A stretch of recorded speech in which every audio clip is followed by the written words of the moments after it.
بسم اللہ الرحمن الرحیم۔ پروگرام ستارہ حرم کے ساتھ میں ہوں آپ کا میزبان بلال احمد۔ پروگرام میں میرے ساتھ موجود ہیں جناب ڈاکٹر مسعود قاسم صاحب، ایک نئے موضوع کے ساتھ، ایک اہم ٹاپک کے ساتھ حاضر خدمت ہیں۔ ناظرین اکرام، آج کا جو موضوع ہے یہ عید الاضحیٰ کی مناسبت سے اور حج کے جو مناسک ہم دیکھتے ہیں وہ ان کا پس منظر کیا ہے، کون سی وہ ادائیں ہیں، کون سے وہ انداز ہیں جو اللہ رب العزت کو پسند آئے اور ان کو حج کا حصہ جو ہے وہ بنا دیا گیا۔ آج ہم جانیں گے ایک ایسی شخصیت کے تعارف کے بارے میں جنہوں نے اللہ کی رضا کی خاطر اپنے باپ کی مخالفت مول لی، جنہوں نے قوم کی مخالفت مول لی، جن کو آگ میں پھینکا گیا، جنہوں نے اللہ کی رضا کی خاطر ہجرت کی، جنہوں نے اللہ کی رضا کی خاطر اپنی بیوی اور اپنے بچے کو ایک جنگل بیابان کے اندر چھوڑ کر آئے، جنہوں نے اپنے اللہ کی رضا کی خاطر اپنے بیٹے کی گردن کے اوپر چھری تک چلا دی۔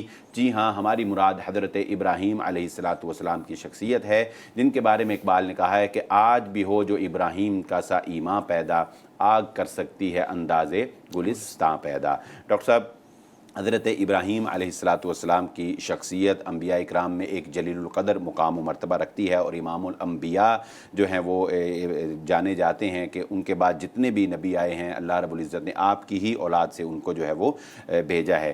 ہمارے ناظرین کو ذرا بتائیے گا کہ ابراہیم علیہ السلام کی زندگی میں وہ کون سے امتحانات آئے کہ جن میں ان کو اللہ کی توفیق سے کامیابی ملی، اور پھر اللہ نے ان کو کیا مقام و مرتبہ جو ہے وہ دیا؟ جی شکریہ، بڑا اہم موضوع جد الانبیاء سیدنا حضرت ابراہیم علیہ السلام کی سیرت طیبہ کے حوالے سے، اور آج کے دنوں میں جب خصوصاً ذی الحج کے مہینوں میں ہم مسلمان قربانی کی تیاریوں میں مصروف ہیں، تو در حقیقت یہ قربانی بھی حضرت ابراہیم علیہ السلام ہی کی سنت کو ہمارے سامنے یاد دلاتی ہے۔ بات دیکھیے، آپ نے بات فرمائی ہے کہ آپ امام ہیں۔ قرآن کریم میں یہ لقب حضرت ابراہیم ہی کو دیا گیا ہے جو امام الناس ہے۔ اللہ رب العالمین فرماتے ہیں انی جاعلک للناس اماما، میں لوگوں کے لیے آپ کو امام بنانے والا ہوں۔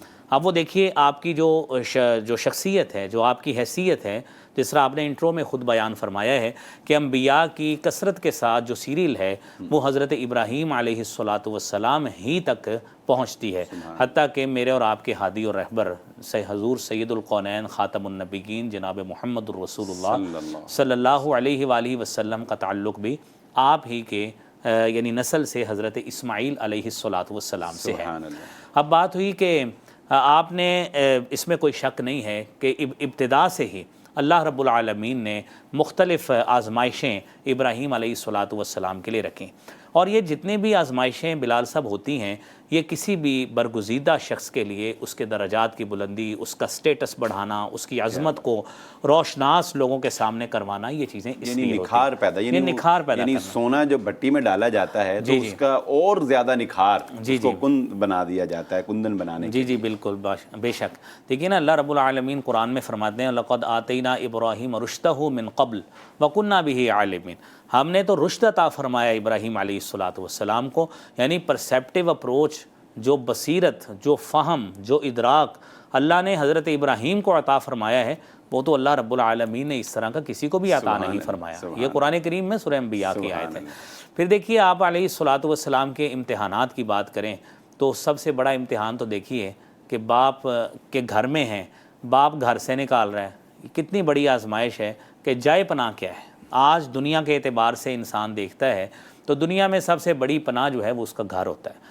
باپ نے توحید پر کار بند ہونے کی وجہ سے کہ بچہ مجھے عجیب و غریب میرے نظریات سے متصادم تصورات پیش کرتا ہے، تو کہا کہ میں تو آپ کو گھر سے نکالتا ہوں۔ گھر سے نکال دیا تو بیٹے نے آگے سے کیا کہا، سأستغفر لک ربی، کہ ابا جان میں تو آپ کے لیے استغفار ہی کروں گا۔ یعنی یہ نہیں آگے سے اسی طرح کے غلط الفاظ بولے، نافرمانی کا کوئی پہلو، بالکل کوئی ایک ذرہ نظر نہیں آتا۔ دیکھیے امام الناس اللہ نے بنانا تھا تو انہوں نے امام الناس بننا تھا، اللہ تعالیٰ نے ان سے کوئی ایسا فعل ہی سرزد نہیں کرایا جو objection ہے بولو۔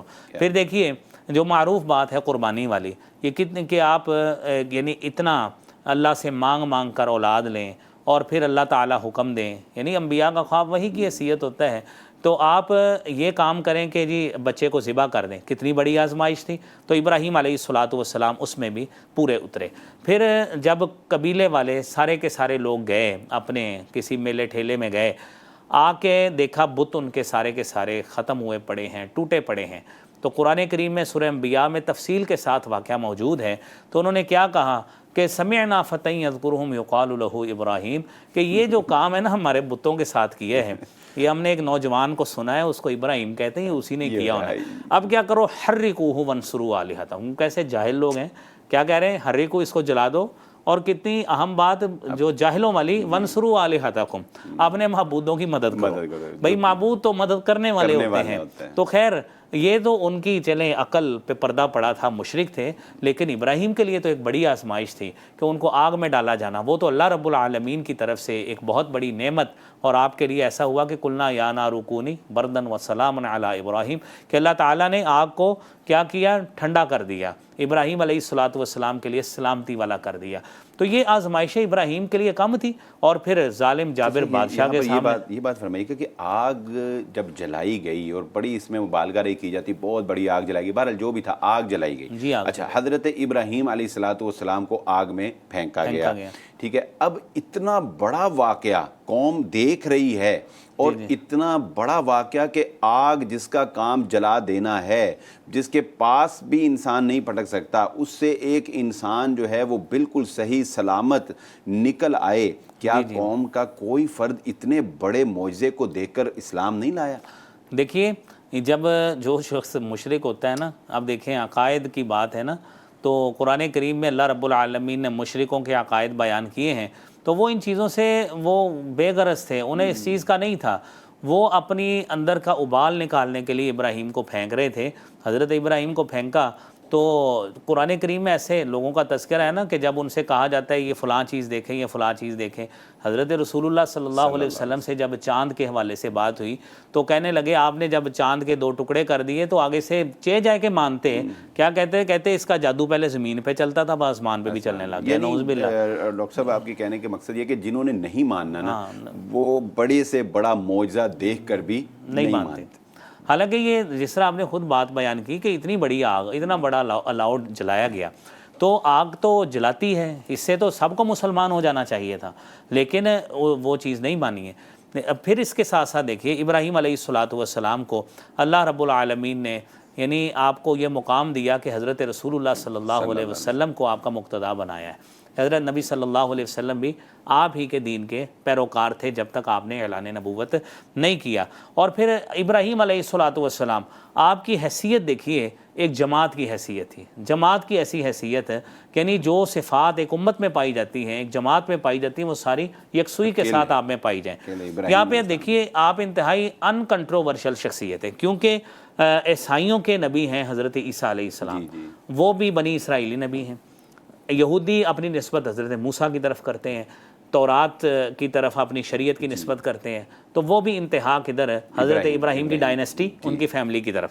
اب یہ ساری چیزیں تو ہوئی ادھر، تو یہ سارے لوگ اپنے اپنے طور پر حضرت ابراہیم کو جو ہے نا اپنا یعنی گردانتے ہیں، پیشوا سمجھتے ہیں، اور دعویٰ کرتے ہیں کہ یہودی تھے، عیسائی تھے۔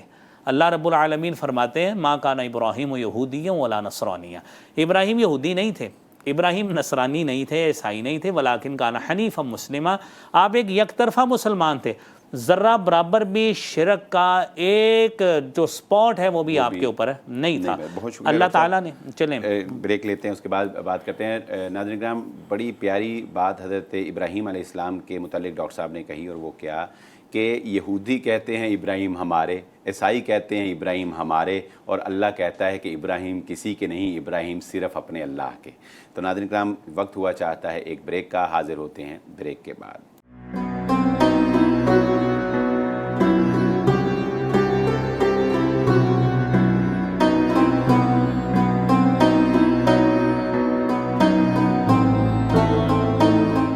ویلکم بیک ناظرین۔ حضرت ابراہیم علیہ الصلاۃ والسلام کی شخصیت، آپ کی پرسنالٹی، آپ کی خوبیاں، آپ کے اوپر آنے والے امتحانات، ان میں آپ کی کامیابی، اللہ رب العزت کی عنایات جو آپ کے اوپر کی گئیں، ان پر ہماری گفتگو جاری ہے۔